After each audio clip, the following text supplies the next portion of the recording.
नमस्कार दोस्तों, आज मई 2026 और हम बताने जा रहे हैं आज की मायावती जी से जुड़ी 10 बड़ी खबरें। लेकिन आज की सबसे बड़ी खबर यह है कि मायावती ने जिससे सियासत में हड़कंप मच गया है, अब इसकी पूरी जानकारी क्या है आपको आगे खबर में पता चलेगी, इसलिए वीडियो को पूरा देखें। और अगर आप मायावती जी से जुड़ी हर खबर सबसे पहले जानना चाहते हैं तो अभी चैनल को सब्सक्राइब कर लीजिए। तो अब शुरू करते हैं। पहली बड़ी खबर, बहुजन समाज पार्टी की मुखिया मायावती ने हाल ही में उत्तर प्रदेश कैबिनेट विस्तार पर बड़ा बयान दिया। उन्होंने कहा कि सिर्फ जातीय संतुलन बनाना काफी नहीं है, बल्कि सरकार को गरीबों, किसानों, युवाओं और महिलाओं की जिंदगी में वास्तविक सुधार दिखाना चाहिए। मायावती ने यह भी कहा कि ब्राह्मण समाज खुद को असुरक्षित महसूस कर रहा है और सरकार को सभी वर्गों को सुरक्षा का भरोसा देना चाहिए। दूसरी बड़ी खबर, मायावती ने 2027 उत्तर प्रदेश विधानसभा चुनाव को लेकर चल रही गठबंधन की चर्चाओं को पूरी तरह खारिज कर दिया है। उन्होंने साफ कहा कि बीएसपी किसी भी पार्टी के साथ गठबंधन नहीं करेगी और चुनाव अकेले लड़ेगी। मायावती ने सोशल मीडिया और कुछ मीडिया रिपोर्ट्स को फेक न्यूज बताते हुए कार्यकर्ताओं से सिर्फ पार्टी के आधिकारिक बयान पर भरोसा करने को कहा। चौथी बड़ी खबर, बीएसपी में लगातार नेताओं के बाहर जाने की खबरें चर्चा में हैं। कई पुराने दलित और मुस्लिम नेताओं को पार्टी से निकाला गया है, जिससे राजनीतिक गलियारों में बहस तेज हो गई है। रिपोर्ट्स के मुताबिक पश्चिमी यूपी में पार्टी का दलित मुस्लिम समीकरण प्रभावित हुआ है। राजनीतिक विश्लेषकों का मानना है कि 2027 चुनाव से पहले यह मायावती के लिए बड़ी चुनौती बन सकता है। पांचवीं बड़ी खबर, लखनऊ में हुई ऑल इंडिया बीएसपी बैठक में मायावती ने पार्टी संगठन को मजबूत करने पर जोर दिया। उन्होंने कहा कि जहां जहां बीएसपी मजबूत होगी, विरोधी दल उसे कमजोर करने की कोशिश करेंगे। बैठक में संगठन विस्तार, बूथ स्तर की तैयारी और नए सामाजिक समीकरणों पर चर्चा हुई। इस दौरान आकाश आनंद भी मौजूद रहे। मेरठ में चंद्रशेखर आजाद की बड़ी रैली के बाद बीएसपी की राजनीति को लेकर चर्चाएं तेज हो गई हैं। खबरों के मुताबिक एसपी और बीएसपी के कई स्थानीय नेता आजाद समाज पार्टी में शामिल हुए। इससे पश्चिमी यूपी में बहुजन वोट बैंक को लेकर नई राजनीतिक हलचल शुरू हो गई है। राजनीतिक जानकार इसे 2027 चुनाव से पहले बड़े बदलाव के संकेत के रूप में देख रहे हैं। छठी बड़ी खबर, बीएसपी सुप्रीमो मायावती ने हाल ही में चुनाव आयोग की कार्यप्रणाली को लेकर सवाल उठाए। उन्होंने कहा कि चुनाव के दौरान सरकारी मशीनरी के दुरुपयोग की शिकायतें लगातार सामने आती हैं और आयोग को ज्यादा सख्ती दिखानी चाहिए। मायावती ने यह भी कहा कि लोकतंत्र को मजबूत रखने के लिए निष्पक्ष चुनाव बेहद जरूरी हैं। सातवीं बड़ी खबर, उत्तर प्रदेश में दलित वोट बैंक को लेकर राजनीति तेज होती जा रही है। इसी बीच मायावती ने अपने कार्यकर्ताओं को निर्देश दिया कि वे गांव-गांव जाकर बीएसपी की नीतियों को लोगों तक पहुंचाएं। पार्टी सूत्रों के अनुसार बीएसपी अब युवाओं और पहली बार वोट डालने वाले मतदाताओं पर खास फोकस कर रही है, ताकि 2027 के चुनाव में मजबूत वापसी की जा सके।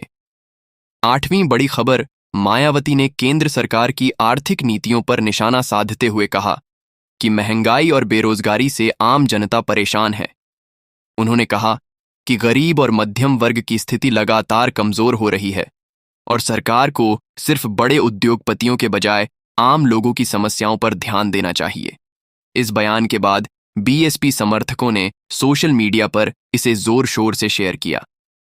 बीएसपी संगठन में बड़े बदलाव की तैयारी की खबरें सामने आई हैं। पार्टी के अंदरूनी सूत्रों के मुताबिक कई जिलाध्यक्षों और सेक्टर प्रभारियों की जिम्मेदारियां बदली जा सकती हैं।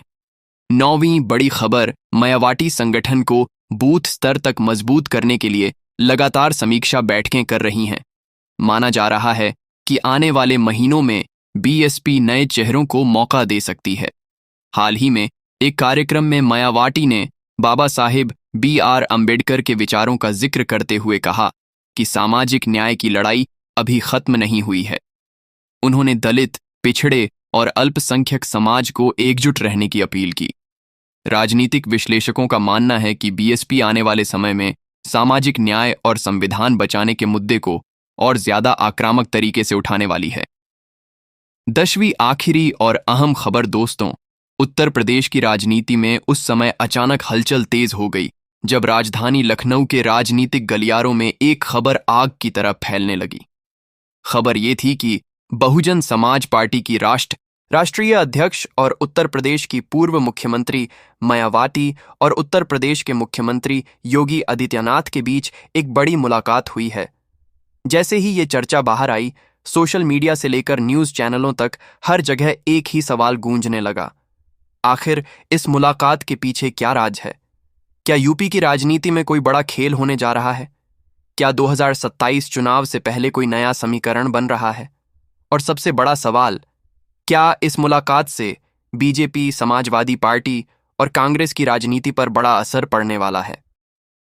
वीडियो शुरू करने से पहले अगर आप चाहते हैं कि आपको यूपी की राजनीति की हर बड़ी और अंदर की खबर सबसे पहले मिले, तो चैनल को अभी सब्सक्राइब कर लीजिए और बेल आइकन जरूर दबाइए, क्योंकि यहां आपको मिलती है वो खबरें जो बाकी लोग बाद में दिखाते हैं।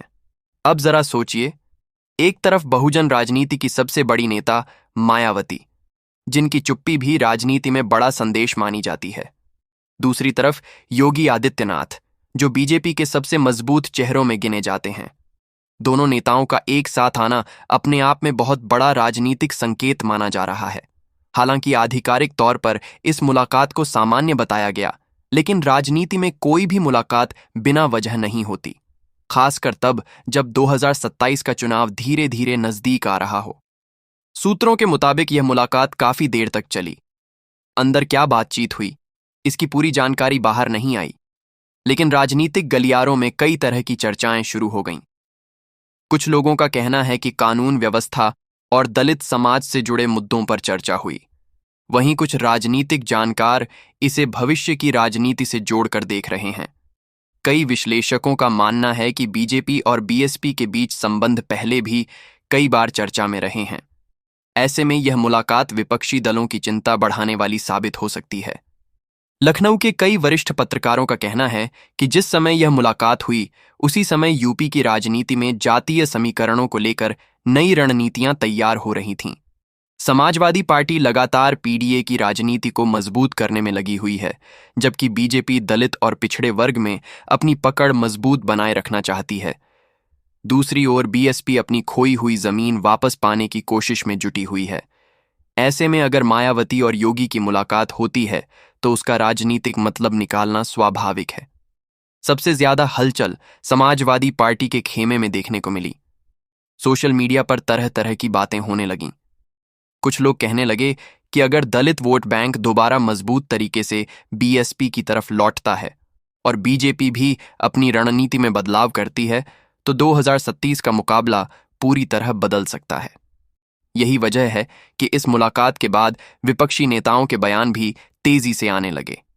राजनीतिक विश्लेषक बताते हैं कि मायावती हमेशा अपने फैसलों से सभी को चौंकाने के लिए जानी जाती हैं।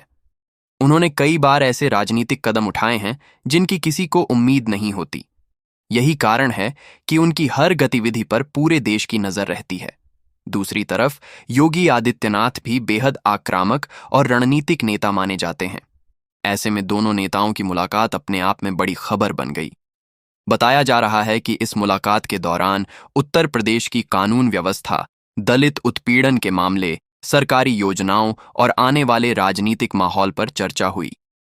हालांकि दोनों दलों की तरफ से इसे सामान्य शिष्टाचार मुलाकात बताया गया, लेकिन राजनीतिक विशेषज्ञ इसे सिर्फ औपचारिक मुलाकात मानने को तैयार नहीं हैं, क्योंकि राजनीति में समय बहुत मायने रखता है और जब चुनाव नजदीक हों तो हर कदम के पीछे एक संदेश छिपा होता है।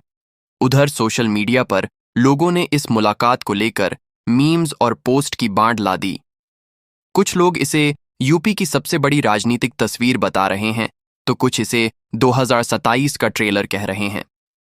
कई समर्थकों ने कहा कि अगर प्रदेश में विकास और सामाजिक संतुलन के मुद्दों पर बातचीत होती है, तो यह लोकतंत्र के लिए अच्छी बात है।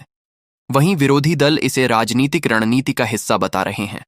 दिलचस्प बात यह भी है कि पिछले कुछ समय में बीएसपी लगातार संगठन मजबूत करने में लगी हुई है। पार्टी के अंदर कई बदलाव किए गए हैं। जिला स्तर पर नए चेहरों को जिम्मेदारी दी जा रही है।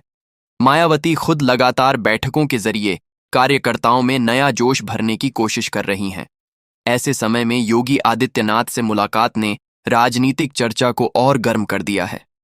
कुछ राजनीतिक जानकारों का मानना है कि बीजेपी चाहती है कि दलित वोटों में सेंध लगाने की विपक्ष की कोशिश कमजोर पड़े। वहीं बी